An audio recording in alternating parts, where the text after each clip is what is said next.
안녕하세요. 아이의 마트랩에서 예술 경영, 공연 기획 수업을 담당하고 있는 길자비 선생님이라고 합니다. 반갑습니다. 오늘 제가 영상을 통해서 여러분들한테 제 인생 공연, 인생 뮤지컬 세 작품을 소개를 해드리려고 하는데요. 우선 첫 번째로 소개를 드릴 작품은 최근에 한 작품이었어요.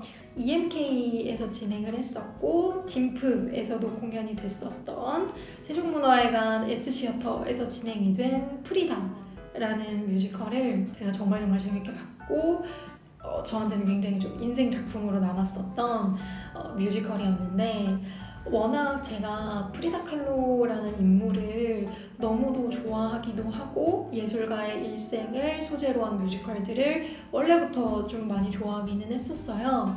근데 프리다 칼로라는 인물을 통해서 개인적으로 위로도 많이 받았었던 인물이기도 하고 너무 좋은 소재잖아요. 그래서 공연을 한다라고 해서 극장을 찾아가서 관람을 했는데, 사실 제가 생각했던 거랑은 조금 형식이 많이 달랐어요. 왜냐면 프리다 칼로의 일생 자체가 굉장히 좀 어둡고 고통스러웠었던 일생을 예술로서 승화를 했었던 인물로 많은 사람들에게 좀 알려져 있는데, 라스트 나잇 쇼라는 컨셉을 통해서 프리다 칼로가 직접 쇼에 나와서 자신이 겪었었던 어떤 삶에 대해서 이야기를 해주고, 단순히 뮤지컬로만 진행이 되는 게 아니라 콘서트나 현대무용 같은 것들을 같이 결합을 해서 본인이 겪어왔었던 어떤 삶에 대해서 무용으로서 표현해내는데 정말 많이 노력을 했겠다라는 생각이 좀 들었었고, 그리고 뮤지컬 자체가 지루하지 않고 정말 다채롭게 꾸며졌었거든요. 그래서 그 부분이 굉장히 좀 인상 깊었다라고 이야기를 할 수가 있을 것 같아요.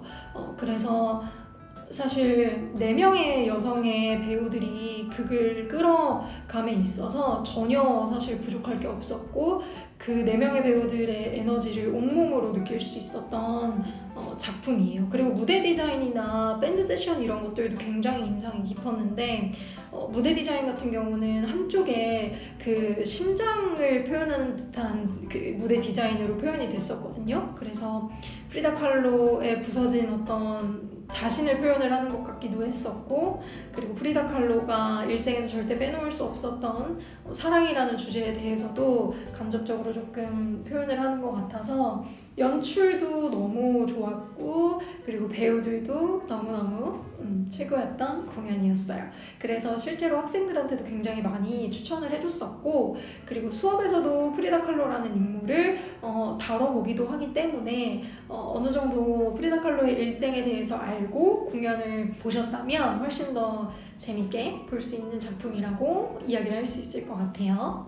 그리고 두 번째 제 인생 뮤지컬은 스프링 어웨이크닝이라는 작품이에요. 이 작품은 사실 우리나라에서도 굉장히 좀 두터운 팬층을 가지고 있는 작품이라고 이야기를 할 수 있을 것 같은데, 일단 스프링 어웨이크닝은 눈 뜨는 봄이라는 원작 작품을 기반으로 해서 성에 눈을 뜨지 못한 10대들이 겪게 되는 여러 가지 좀 비극적인 사건들을 가지고 있는 작품이에요. 근데 제가 스프링 어웨이크닝을 좋아하는 이유는 물론 넘버도 너무 좋고 장면적인 부분들도 너무 좋지만, 사실 소재적인 부분에서 굉장히 좀 인상 깊다라는 그런 생각들이 좀 많이 들었었던 것 같아요. 스프링 어웨이크닝에서 등장하는 3명의 인물이 있는데, 벤들라와 멜키어 그리고 모리츠, 이렇게 3명의 주인공들, 그리고 나머지 10대 친구들이 그 당시 사회에서 어른들로부터 억압받았었던 어떤 사회 현상이나 틀에 박힌 어떤 기성세대들과의 어떤 갈등, 이런 것들을 기반으로 해서 극을 풀어나가는데, 되게 재밌는 요소가 그들이 항상 되게 자신들이 이야기하고 싶은 것들을 자유롭게 이야기하지 못하고, 그리고 내가 정답이라고 생각했던 것들을 계속 부정당하고, 이러한 어떤 현상들이 계속 이어지는데, 항상 가슴속에 마이크를 가지고 다녀요.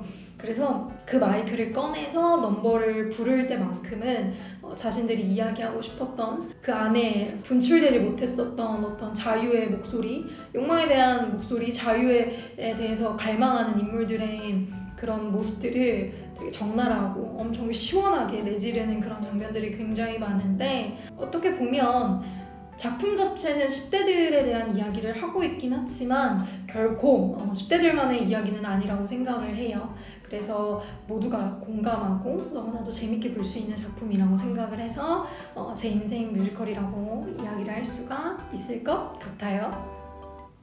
그리고 세 번째 인생 뮤지컬은 저는 이 작품을 그러니까 이러한 형식의 공연을 처음 본 것 같아요. 되게 신선하다라고 느꼈었던 작품이 딱 두 가지가 있었는데, 그게 그레이트 코멧이라는 작품이랑 그리고 하데스타운이라는 작품인데, 제가 너무 좋아하는 작품은 이제 하데스타운이라는 작품인데, 이 두 작품을 만든 창작진 분이 똑같더라고요. 창작진이라기보다는 감독님이 똑같으신데, 그 하데스타운이라는 작품은 그리스 신화를 기반으로 해서 에우리디케와 오르페우스에 대한 이야기를 가지고 현대적으로 재해석해서 연극과 어떤 재즈의 느낌이 많이 나는 작품으로 표현이 된 공연이에요. 근데 실제로 이 작품을 만들었었던 원작자가 이야기를 했을 때, 자신이 맨 처음에 이 작품을 개발할 때 정말 어려운 연극 프로젝트 작업이다 라고 이야기를 했어요.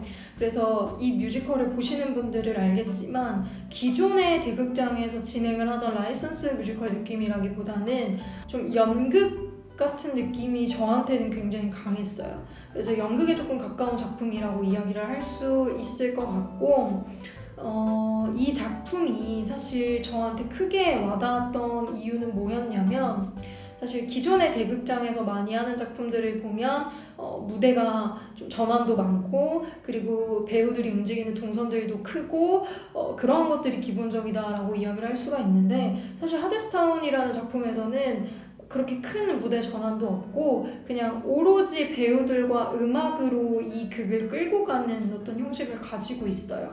그래서 신선함과 동시에 오히려 작품에 조금 더 몰두할 수 있다라는 느낌을 저는 개인적으로 좀 많이 받았었던 기억이 있어서, 그래서 되게 신선했었고, 그 신선한 형식이 저한테는 너무나도 재밌게 느껴져서 인생 작품으로 좀 자리를 잡았었던 것 같아요.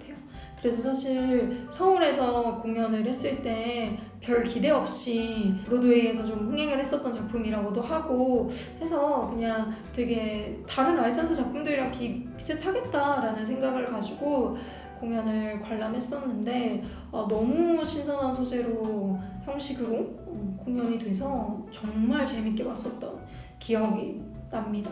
넘버 중에서 찬트라는 넘버가 있는데, 그 넘버에서 그 에우리디케가 노동자들이랑 같이 안무를 맞춰서 노동의 모습을 보여주는 장면들이 있거든요. 그게 저한테는 너무 깊게 자리를 잡은 장면이어가지고 그 넘버를 아직까지 듣고 있습니다. 사실 이 작품들 외에도 뭐 중소극장에서 했었던 헤르만 헤세의 나르치스와 골드문트라는 작품도 정말 좋아하고, 렛미플라이라는 작품도 정말 재밌게 봤거든요. 그리고 뭐 미오 프라텔로나 이런 작품들도 너무 재밌게 봤고, 은하철도의 밤이라는 작품도 굉장히 재밌게 봤어요. 사실 인생 작품 세 가지를 뽑는 게 너무 어려웠는데, 제가 개인적으로 좋아했었던 인물을 소재로 하거나 아니면 좀 신선했었던 형식들에 좀 부합하는 작품들을 여러분들한테 소개를 해드릴 수 있었던 것 같아서 좀 유익한 시간이 되었던 것 같습니다.